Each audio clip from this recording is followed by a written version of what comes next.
नमस्कार दोस्तों, भगत सिंह महाविद्यालय के ऑनलाइन क्लासेज में आज हम भौतिक विज्ञान के अगले टॉपिक में विद्युत द्विध्रुव और विद्युत द्विध्रुव आघूर्ण के बारे में पढ़ेंगे।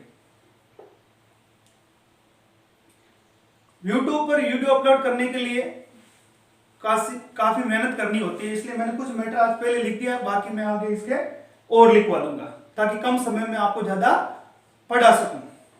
विद्युत द्विध्रुव, बाहर टॉपिक से पता चलता है कि विद्युत द्विध्रुव यानी दो ध्रुव है, एक माइनस में है एक प्लस में है।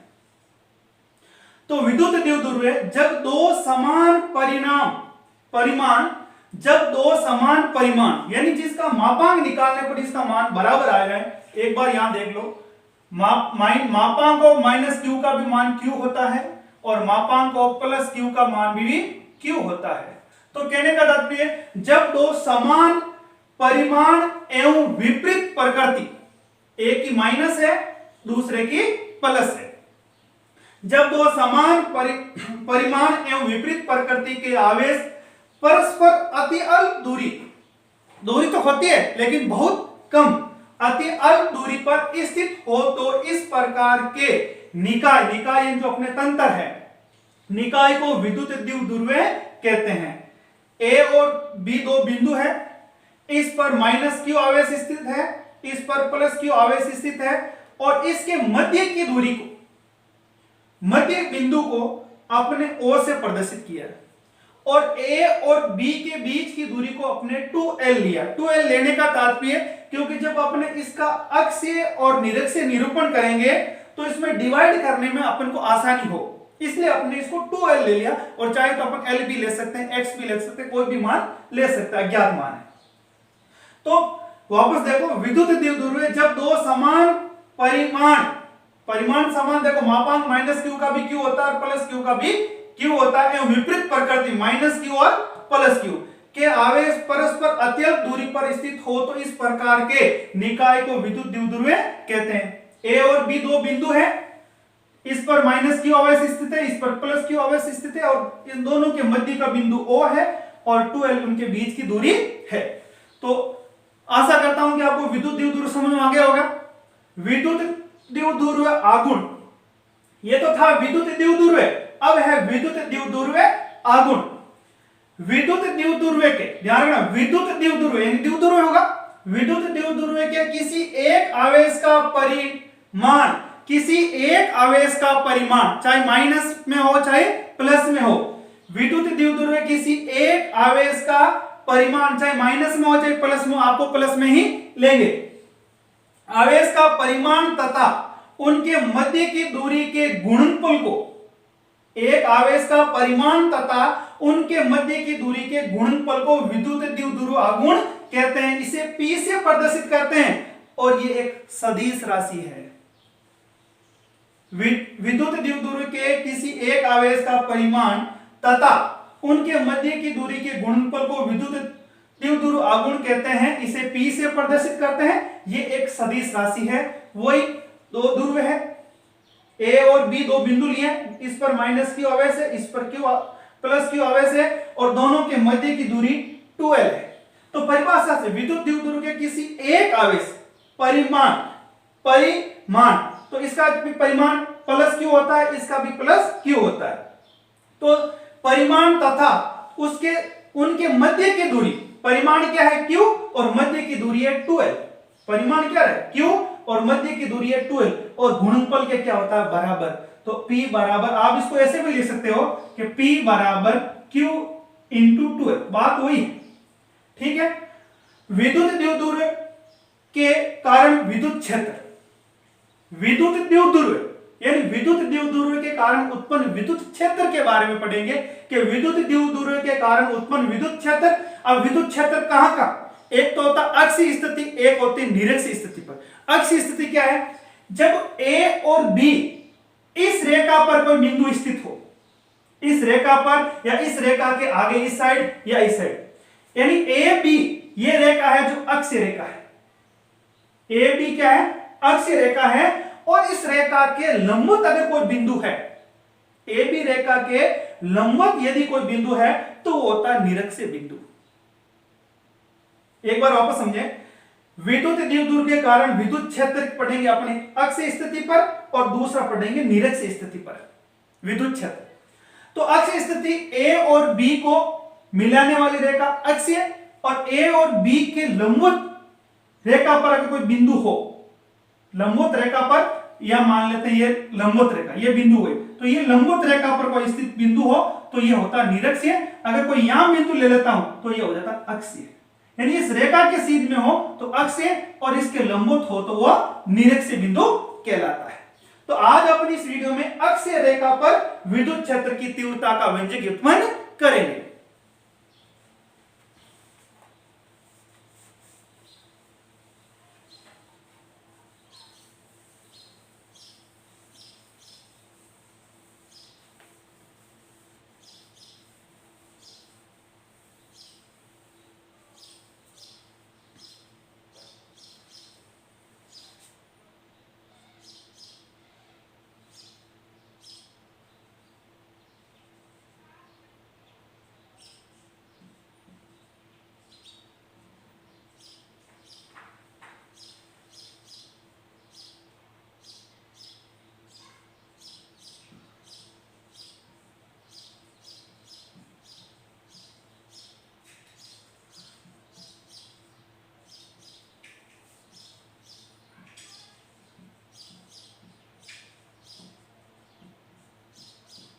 अक्षीय बिंदु पर या अक्षीय रेखा पर, ऐसे कह सकते हो, अक्षीय बिंदु पर परिणामी विद्युत क्षेत्र या अक्षीय रेखा पर स्थित कोई बिंदु पर विद्युत क्षेत्र।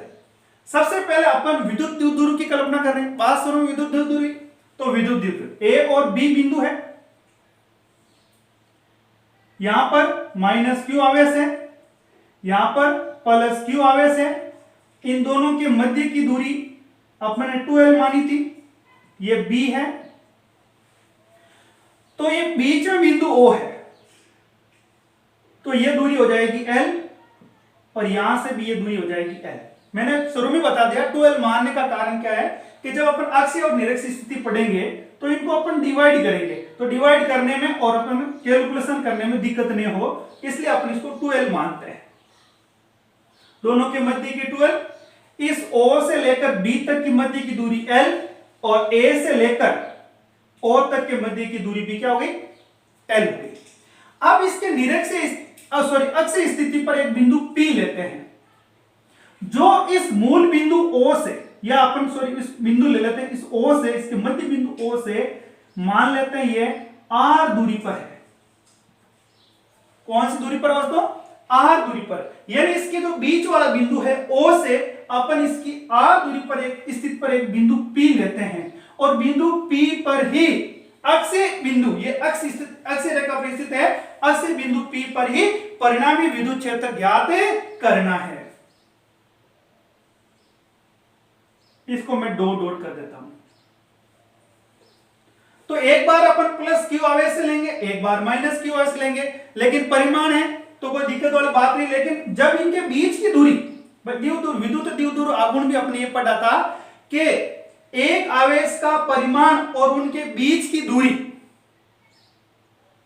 तो एक आवेश को लेंगे सामान्यतः, एक आवेश अगर लेंगे तो यहां से इन B से P की दूरी, देखो ये दूरी है L, ये दूरी है 2L, तो यहां से जो यहां दूरी बन जाएगी वो बन जाएगी R माइनस L। बिंदु B से P के मध्य की दूरी बन जाएगी R में से जब आप L घटाओगे तो ये दूरी बच जाएगी।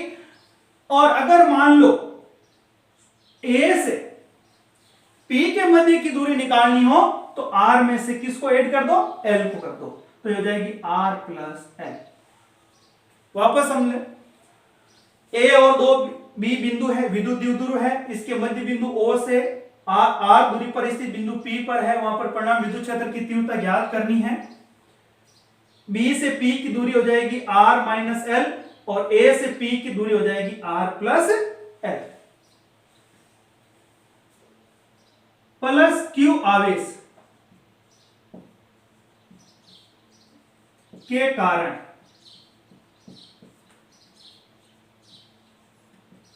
विद्युत क्षेत्र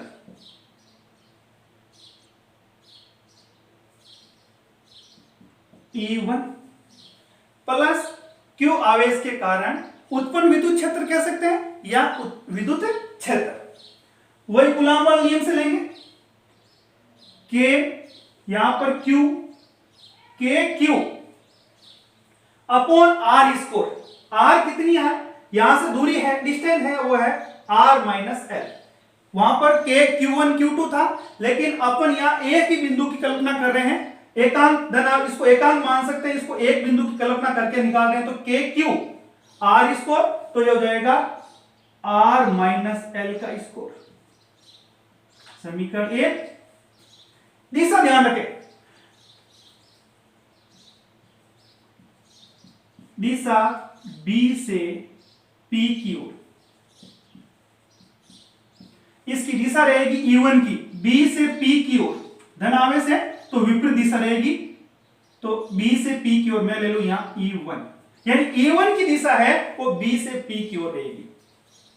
माइनस Q आवेश के कारण विद्युत क्षेत्र E2, KQ दूरी यहां से माइनस का A पर, A से P के मध्य की दूरी आपको पता है R प्लस L का स्क्वायर। समीकरण 2। दिशा माइनस की ओर होगी, तो इस पहले जब प्लस Q के कारण थी B से P की ओर, अब की बार होगी P से A की ओर।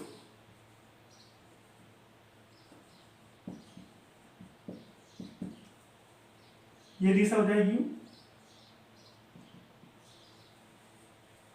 अतः बिंदु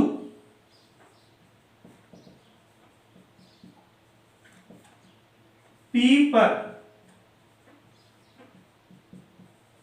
परिणामी विद्युत क्षेत्र E बराबर, ध्यान रखें, E1 की दिशा इस साइड, E2 की दिशा इस साइड, दोनों एक दूसरे के विपरीत है, और ये प्लस है, इसका प्लस है, जबकि ये क्या है, माइनस है। तो अपन क्या लेंगे, E1 का मान ज्यादा है किसके बजाय, E2 के, तो अपन ले सकते हैं E बराबर हो जाएगा E1 माइनस E2, यानी जो E1 वाला मान आया है उसमें से E2 वाला मान आपको वापस घटाना है।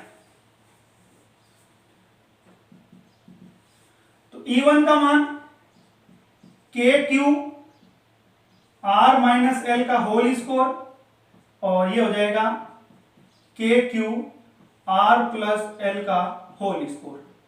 KQ देखो आपका कॉमन आ रहा है, तो KQ को अपने कॉमन ले लिया, तो यहां जाएगा 1 अपॉन R माइनस L का होल स्क्वायर,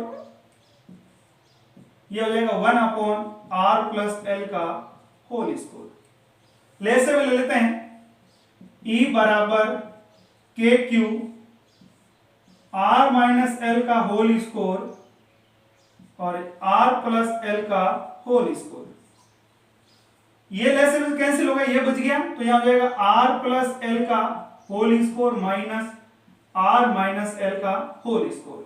मैं आपको बता देता हूं, यहां पर A प्लस B का होल स्क्वायर का सूत्र लगेगा, तो A प्लस B का होल स्क्वायर सूत्र आप जानते हो, A square plus 2AB plus B square, और यहां सूत्र लगेगा A माइनस B के होल स्क्वायर सूत्र, वो होता है A square minus 2AB plus B square, और यहां लगेगा A minus B A plus B, यानी A माइनस B और A प्लस B का सूत्र होता है A square minus B square.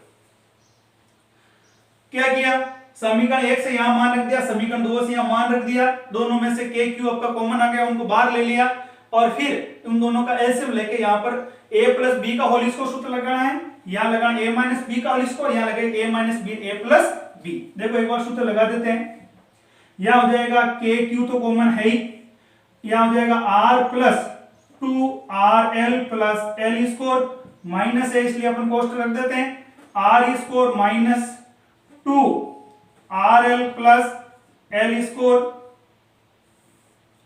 ये हो जाएगा A माइनस B, तो हो जाएगा R square minus L square का होल स्क्वायर, ये माइनस, ये कोष्टक से बाहर निकालेंगे तो ये हो जाएगा r हो जाएगा माइनस का, ये 2rl हो जाएगा प्लस का, ये हो जाएगा माइनस का।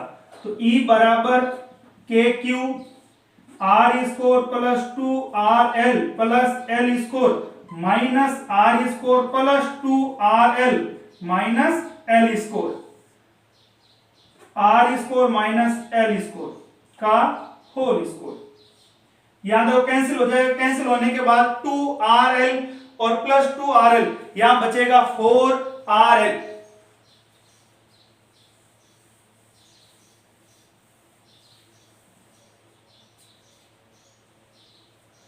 E बराबर के क्यू यहां से बच जाएगा इंटू 4rl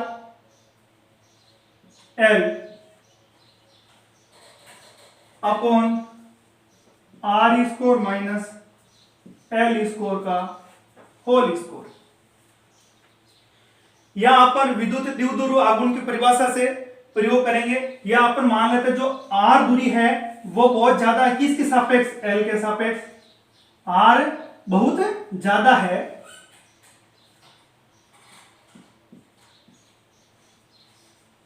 तो आर लगभग, तो एल है वो लगभग सॉरी आर बहुत ज्यादा है एल के बजाय, तो अपन एल को लगभग क्या मान लेंगे? 0। तो E बराबर k q 4rl r square minus 0 l square, sorry square हो जाएगा क्योंकि ये इसका होल स्कोर। देखो एल लगभग 0 है, न कि 0, लगभग 0 है, तो इसका स्कोर करेंगे तो वो लगभग 0 आ जाएगा, लेकिन इसका मान कुछ न कुछ बचेगा, इसलिए अपन इसको 0 नहीं मान सकते हैं। लेकिन इसका जब पॉइंट वाली संख्या लगभग अल्प है, जो 1 से भी छोटा है, और उसका अगर वर्ग करेंगे तो और भी उनसे छोटी संख्या प्राप्त हो जाएगी, तो इसलिए अपन मान लें। तो ये हो जाएगा के क्यू, इसको मैं 2 बार ले लेता हूं, इसका हो जाएगा 2l इंटू क्यू रख देता हूं 2l इंटू 2r, और नीचे हो जाएगा r की घात है, r की घात 4। एक घात से घात कैंसिल हो जाएगा, तो E बराबर 2 को बाहर लेता हूं, एक r से r कैंसिल हो जाएगा, यहां बच जाएगा आपका 2, ये 2 को आगे ले लिया मैंने, के क्यू इंटू 2l। और विद्युत द्विध्रुव की परिभाषा से हमने पढ़ा ही था कि P बराबर होता है 2l इंटू क्यू, अभी पढ़ा था P बराबर 2l इंटू क्यू। तो देखो 2l इंटू क्यू, इन दोनों की जगह क्या आ जाएगा? P आ जाएगा। 2l इंटू की जगह क्यू की जगह क्या आ जाएगा? P आ जाएगा। तो P E बराबर अपन ले लेंगे 2 के, इन दोनों हो जाएगा P, सॉरी एक घात कट गई तो 3 आ जाएगी यहां, और ये आ जाएगा r की पावर 3। k की वैल्यू आपको जानते हो, कूलम के बराबर होता है 1/4 पाई एप्सिलॉन नॉट। तो आप लिख दो E बराबर 2 1/4 pi epsilon not into P upon r की पावर 3। ये हो गई अक्षीय स्थिति, यानी अक्षीय स्थिति पर विद्युत क्षेत्र की तीव्रता का ये व्यंजक प्राप्त हो गया। एक नोट में एक चीज लिखनी है आपको,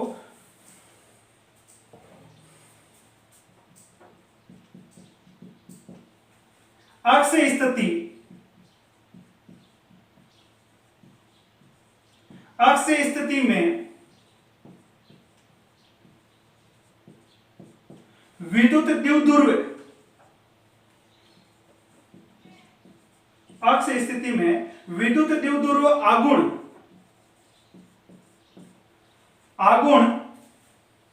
व विद्युत क्षेत्र की दिशा एक ही होती है।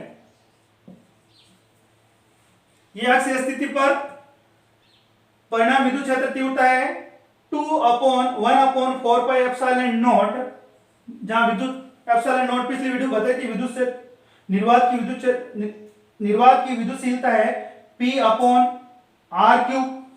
K का मान यहां से आपने लिखा था, नोट लिखे होता है। अक्षीय स्थिति में विद्युत द्विध्रुव आगुण वे, अक्षीय स्थिति में विद्युत द्विध्रुव आगुण वे विद्युत क्षेत्र की दिशा एक ही होती है। विशेष इंपॉर्टेंट ध्यान रखना है। आज की क्लास में इतना ही। नेक्स्ट कल अपन एक मैथ्स की क्लास लेंगे, उसके बाद वापस भौतिक विज्ञान। धन्यवाद।